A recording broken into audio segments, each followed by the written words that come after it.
انسان کی ساری زندگی وہ اعمال سے جڑی ہوئی ہے. انسان ساری زندگی عمل میں مصروف رہتا ہے. پیدائش سے لے کر موت تک انسان کا کوئی بھی لمحہ ایسا نہیں گزرتا جس میں وہ کسی عمل میں مصروف نہ ہو، بلکہ ہر وقت انسان کسی نہ کسی عمل میں مصروف رہتا ہے.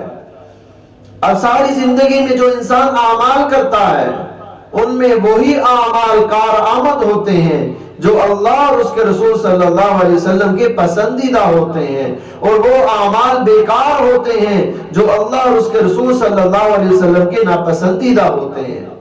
اللہ اور اس کے رسول صلی اللہ علیہ وسلم کے پسندیدہ اعمال کون سے ہیں؟ یاد رکھیے، اللہ اور اس کے رسول صلی اللہ علیہ وسلم نے جن کاموں کے کرنے کا حکم فرمایا ان کو کرنا، یہ اللہ اور اس کے رسول صلی اللہ علیہ وسلم کے پسندیدہ اعمال ہیں. اگر ان کو نہ کیا جائے تو یہ ناپسندیدہ اعمال ہیں.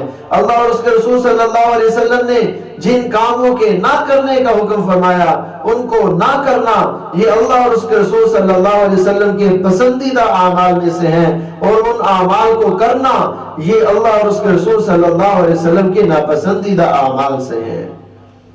اگر ہم چاہتے ہیں کہ ہمیں اللہ کی محبت نصیب ہو جائے، اللہ کے رسول صلی اللہ علیہ وسلم کی محبت نصیب ہو جائے، تو پھر ہمیں اپنے اندر آپ صلی اللہ علیہ وسلم کی سنتوں کو لانا ہوگا، آپ صلی اللہ علیہ وسلم کے نقش قدم پر چلنا ہوگا، آپ صلی اللہ علیہ وسلم کی پیروی کرنی ہوگی. ہر عمل میں یہ دھیان رکھنا ہوگا کہ یہ جو میں عمل کر رہا ہوں خالصتاً اللہ کی رضا کے لیے کر رہا ہوں یا نہیں. اگر نہیں تو اس میں نیت کر لیں کہ یہ عمل میں اللہ کی رضا کے لیے کر رہا ہوں.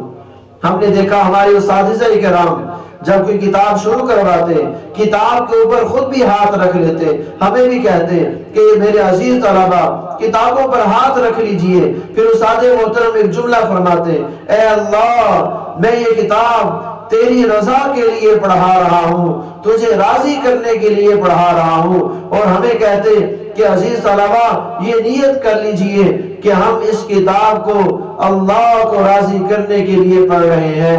پھر فرماتے کہ اب آپ کی نیت درست ہو چکی، اب درمیان میں جو وسوسے آئیں گے اس کا اعتبار نہیں ہے. انشاءاللہ یہ آپ کا پڑھنا اور ہمارا پڑھانا اللہ کی رضا کے لیے ہے.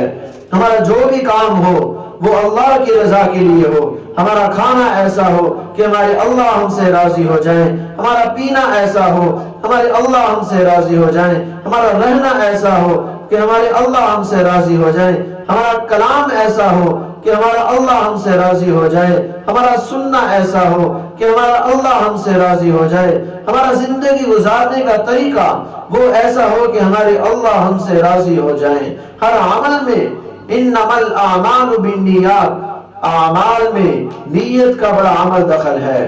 ہاں بسا اوقات یہ چھوٹے سے اعمال وہ نیت کے ذریعے سے بہت بڑے بن جاتے ہیں، اور بسا اوقات بہت بڑے اعمال نیت کے خراب ہونے کی وجہ سے بہت چھوٹے بن جاتے ہیں یا برباد ہو جاتے ہیں.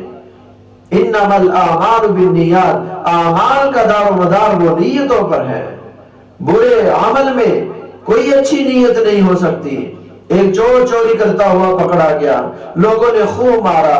وہ کہنے لگا لوگوں چوری کرنے میں میری نیت صاف تھی، میں تو اس پیسے سے غریبوں کی مدد کرنا چاہتا تھا، میں تو اس پیسے سے جن کے پاس پہننے کو کپڑا نہیں ان کو کپڑے لے کے دینا چاہتا تھا، میں تو اس پیسے سے غریبوں کو کھانا کھلانا چاہتا تھا، مجھے چھوڑ دو.